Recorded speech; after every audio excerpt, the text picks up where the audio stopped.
प्रश्न क्या है, ध्यान से सुनना। मैं एक गरीब परिवार से हूँ। मेरे माता पिता बहुत गरीब हैं। ससुराल वाले इतना अपमान करते हैं कि आत्महत्या करने का मन होता है। भगवान ने ज़िंदगी दी पर इतनी दुख भरी। मेरी शादी को 15 साल हो गए हैं। मेरे पति पहले भी शादी हो गई है। उनकी पहली पत्नी को मेरे देवर ने बहुत मारा और मेरे पति ने भी कुछ नहीं किया, साथ नहीं दिया, इसलिए वो चली गई। मेरे पति का पूरा परिवार अलग अलग रहता था। खाना खाती थी तो बहुत ताने सुनने पड़ते थे, जैसे खाना बहुत महंगा आता है और भी कई तरह के। तब मैं अपनी चाची सास के साथ रहती थी। उसने मुझे नौकरानी बना कर रखा। गोबर फेंकना, पशुओं के लिए घास लाना, ये सब काम मैं करती थी। अभी मैं अपने घर में रहती हूँ। पति बाहर रहते हैं। मेरा देवर मुझे गंदी नज़रों से भी देखता है, मुझे गालियाँ देता है, कभी कभी मेरे बाल भी लौच देता था। सास ससुर रोज़ घर से निकल जाने का बोलते रहते थे, लड़ते रहते थे, लेकिन मैं घर छोड़कर नहीं गई। मेरा बच्चा भी है जो पति के साथ रहता है। मेरी देवरानी बहुत मज़े से रहती है, रानी बनकर, और मैं अकेले रहती हूँ। घर में बाकी सब अलग अलग रहते हैं। अब जब भी फ़ोन आता है तो बहुत गंदी गंदी गालियाँ सुनाते हैं। मैंने बहुत सहन किया, मैंने अपना घर नहीं छोड़ा। मेरी कोई बड़ी मांग नहीं है, मैं सिर्फ़ 2 वक्त की रोटी खाती हूँ। मैं अपने माता पिता को भी कोई बात नहीं बताती। मैं क्या करूँ, मुझे कुछ समझ नहीं आ रहा। मेरे देवर की पहले भी बहुत शादियाँ हो चुकी हैं। सास ससुर ने उनको भी घर से बाहर निकाल दिया, और जो मेरे पति की पहले पत्नी थी वो गर्भवती थी, उसको भी मेरे देवर ने लात से इतना मारा कि बच्चा पेट में ही मर गया। सास ससुर ने भी देवर का ही साथ दिया। मेरे पति भी शराब पीते हैं और मेरा बहुत अपमान करते हैं। खर्चा तो पति देते हैं पर अपमान इतना हुआ, इसलिए ही महात्मा बुद्ध को भी पढ़ती हूँ कि हो सकता है कभी तो सवेरा हो। अब मैं क्या करूँ। प्रश्न भी इतना बड़ा है कि 2 मिनट तो उसे बताने में ही चले गए, तो जवाब भी इतना ही बड़ा होगा। पहली बात तो ये है कि मैं तो ये सोचकर ही बहुत अचंभित हूँ कि आपके साथ इतना कुछ गलत हुआ, फिर भी आपने 15 सालों तक इस सब कुछ क्यों और कैसे सहन किया। क्या ज़रूरत थी ये सब कुछ बर्दाश्त करने की, और अभी भी आप कह रही हैं कि मुझे उनके साथ रहना है। इसी को गीता में श्री कृष्ण ने मोह कहा है कि तुम गिर रहे हो, पिट रहे हो, मर रहे हो, अपमानित किए जा रहे हो, लेकिन फिर भी उन्हें तुम अपना कहना नहीं छोड़ रहे।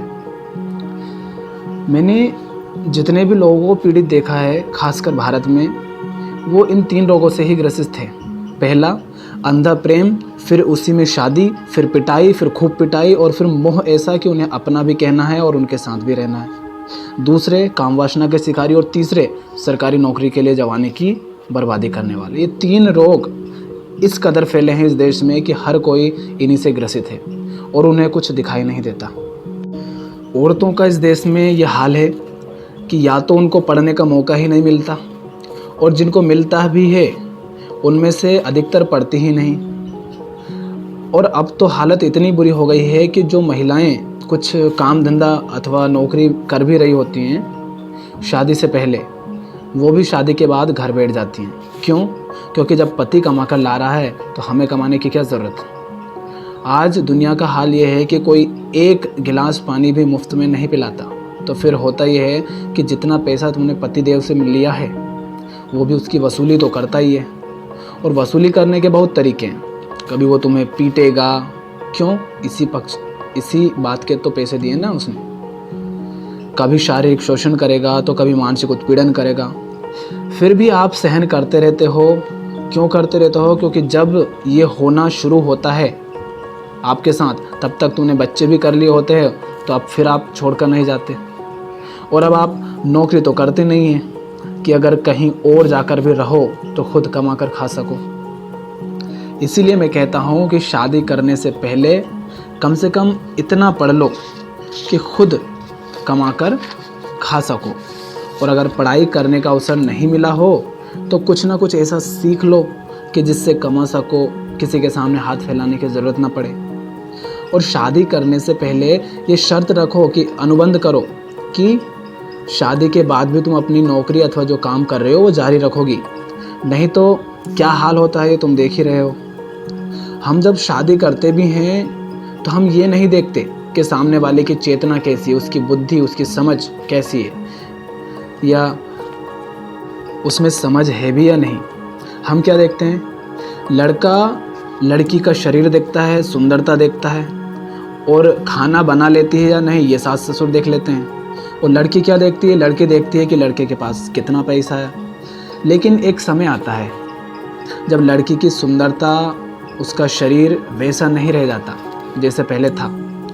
लेकिन पतिदेव तो अभी भी कमा रहे हैं और शायद पहले से ज़्यादा कमा रहे हैं। अब पतिदेव को लगता है कि ये तो वो नहीं है जिसे मिलाया था, तो फिर मारता है, गालियाँ देता है, ये सब होता है।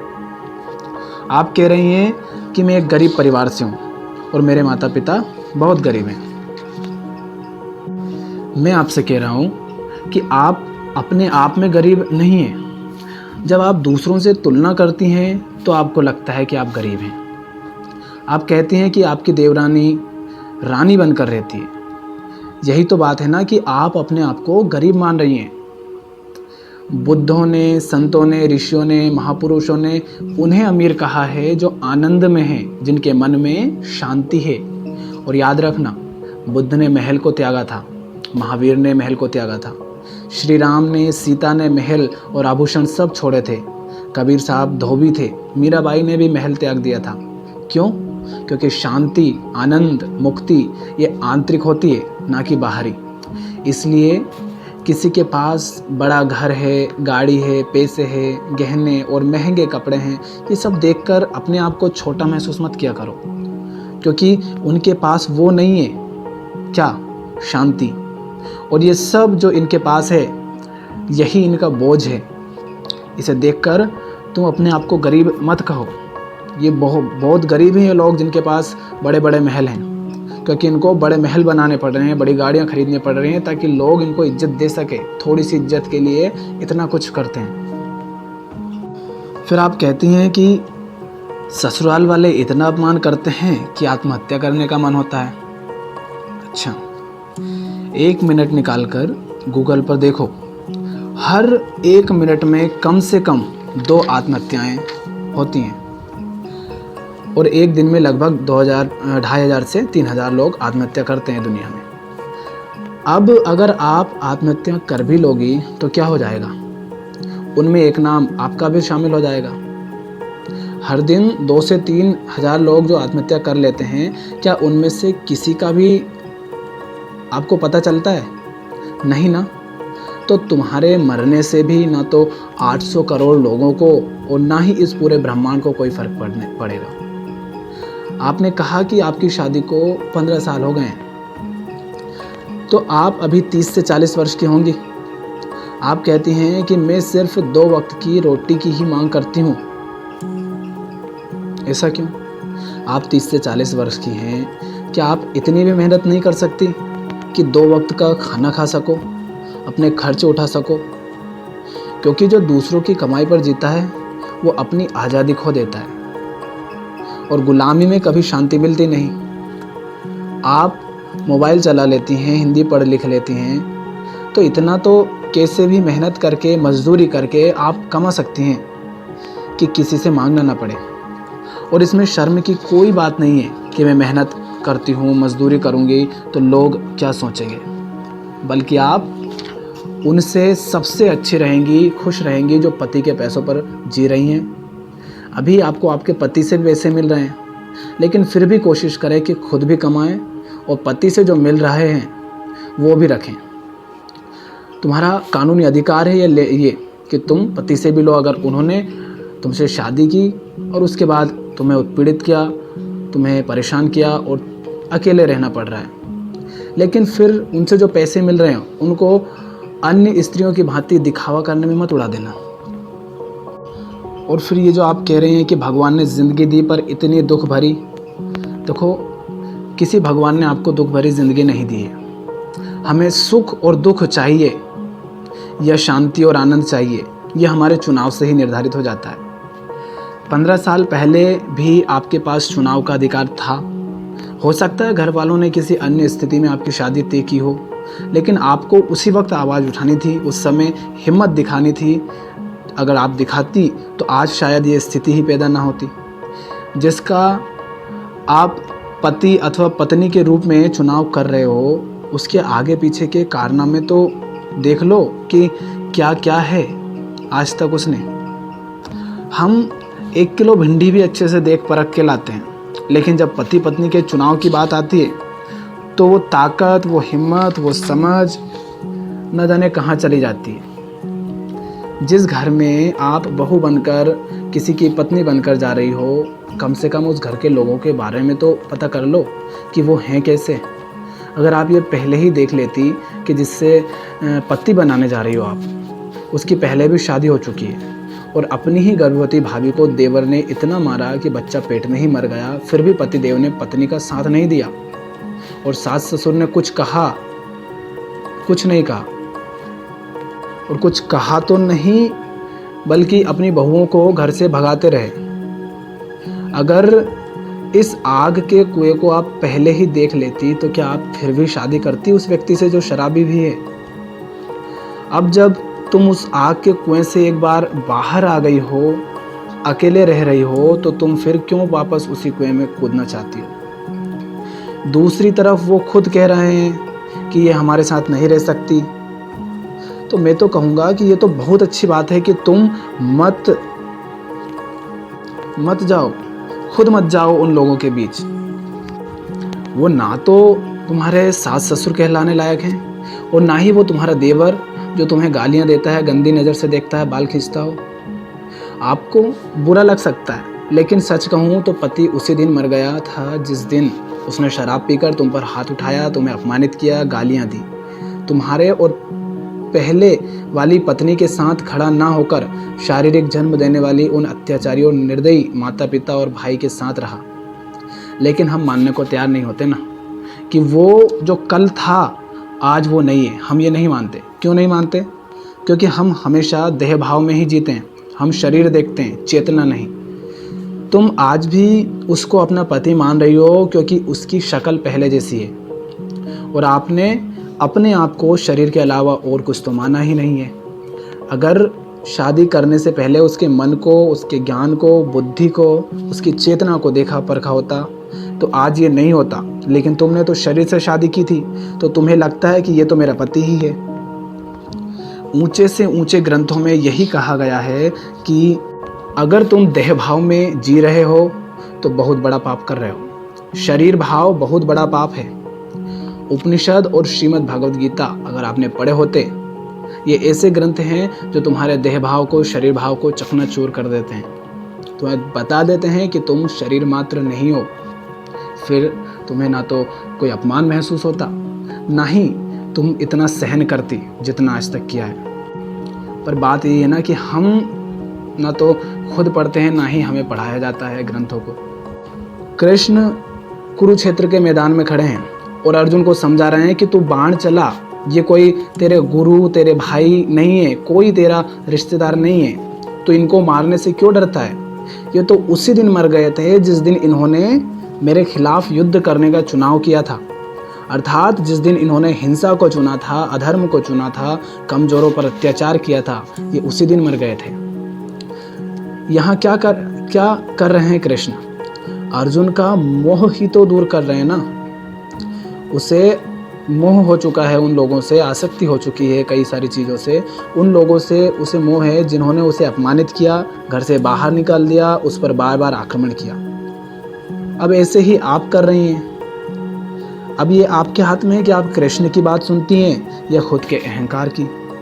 और आपने कहा आपका एक बच्चा भी है, तो बच्चे की चिंता छोड़ दीजिए। मुझे नहीं लगता कि उसे कोई दिक्कत है। उन्होंने अगर उसे रखा है तो उन्हें ही रखने दीजिए। अगर आपके खुद के हाथ कीचड़ में गंदे हैं तो आप कैसे बच्चे के मुंह को साफ कर पाएंगे? आप खुद अभी समस्याओं में उलझी हुई हैं, पहले खुद सुलझ जाइए। अगर उसको आना होगा तो वो आगे खुद आ जाएगा। पहले खुद को ठीक कीजिए। अगर लगता है कि माता पिता समझेंगे आपके, तो आराम से अच्छे से उनके साथ रहो, उनसे बात करो। पति और बच्चे के मुंह में पड़कर वापस आग में मत कूदो। और आगे कभी वो वापस आए भी तो शर्तें रखना और अपने अनुसार अच्छा जीवन जीना। तुम अकेली रहती हो, ये रोने वाली बात नहीं है। ऐसे लोगों के साथ रहने से बहुत अच्छा है कि अकेले रहो। आप कहते हैं कि आप महात्मा बुद्ध को पढ़ती हैं, तो महात्मा बुद्ध तो शांति के लिए, मुक्ति के लिए महल छोड़कर वन चले गए थे। और आप हैं कि वापस उन्हीं के पास जाना चाहती हैं। याद रखो कि दुख से बचने के लिए जिसकी ओर तुम भाग रहे हो वो और बड़ा दुख है। मैं आपसे ये नहीं कह रहा हूँ कि आप बुद्ध की तरह जंगल चले जाएं या अर्जुन की तरह तीर चलाएं। मैं कह रहा हूँ कि कम से कम उनसे दूर रहो, वो तुम्हें नहीं बुलाए, इससे अच्छा है कि तुम स्वयं उनके पास ना जाओ। अगर आप अकेले भी हैं तो ये आपके पास अवसर है अपने आप को शारीरिक और मानसिक रूप से मजबूत बनाने का। आज तक जो ज्ञान नहीं जाना, नहीं पढ़ा, वो जानने का, पढ़ने का। अच्छी किताबें पढ़ो, अध्यात्म की ओर बढ़ो। अध्यात्म बर्दाश्त करना नहीं सिखाता, मजबूत बनाता है। वो आपको शक्ति देता है, ताकत देता है। आप हिंदी लिख लेती हैं तो कविताएं लिखने की कोशिश करो। मोबाइल है ही आपके पास, हो सके तो कुछ यंत्र बजाना सीखो, चित्रकारी सीखो, गीत गाना सीखो। जब ये सब करोगी तो आप जानोगे कि एकांत ही सबसे सुंदर है। फिर अकेलापन क्या है ये तुम्हें कभी पता ही नहीं चलेगा। हाँ, जब हम जवान होते हैं तो प्रकृति ने हमें बनाया है कि कुछ हो सकता है, कुछ समस्याएं हो, कि हमें मतलब इस तरह से सिखाया गया है इस दुनिया में कि तुम अकेले रहोगे, पति के साथ नहीं रहोगे तो हो सकता है तुम्हारे साथ कुछ गलत हो जाए या तुम्हें नहीं रहना चाहिए। ऐसा हमको हमारे मन में बैठा दिया गया। ये उन लोगों ने बैठाया है जो समाज से हमेशा डरते रहें। अपने मन से अमीरी गरीबी का, अकेलेपन के ये सब भाव निकाल दो। मुझे जितना कहना था, जो कहना था, जो कह दिया। अब आपकी बारी है कि आप करें। पर याद रखें, जिस आग के कुएं से एक बार निकल के आ गई, अगर वापस आप उसी में कूदेंगी तो हो सकता है इस बार और ज़्यादा तेज़ी से आप जलें। इससे अच्छा है कि उस कुएं में कूदें ही नहीं।